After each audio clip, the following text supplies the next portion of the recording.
ఇట్లా ఒక మెలికే పెట్టిన అధ్యక్ష మా ప్రభాకర్ సాబు మా శ్రీధర్ బాబు వినాలే ఇది. అరే నీకు తెలియదే కూర్చొని నేను చెప్పేది విని రాదు. మా ప్రభాకర్ బాబు పని మా ప్రభాకర్ గారు మా సోదరులు శ్రీధర్ బాబు గారు ఒక్కసారి నేను మీరిచ్చిందే చదువుతున్నా, వేరే చదువుతలేదు. ఆగరాదే ఎందుకు తొందరపడుతున్నావు సార్? ఆగుతామే సత్యం ఆగురా. ఈ బడ్జెట్లో అధ్యక్ష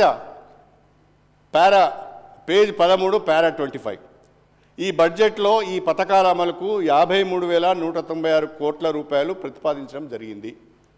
ఈ కేటాయింపు ఒక ప్రాథమిక అంచనా ప్రకారం మాత్రమే చేయడం జరిగింది.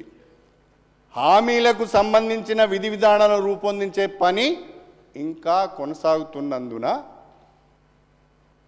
అది పూర్తయిన వెంటనే అమలుకు అవసరమైన పూర్తి నిధులు కేటాయిస్తాం. అంటే ఇక్కడ చూడండి అధ్యక్ష, చెప్తా అరే వివరించాలి కదా, తప్పేమున్నదో చెప్తా నేను అధ్యక్ష. హామీలకు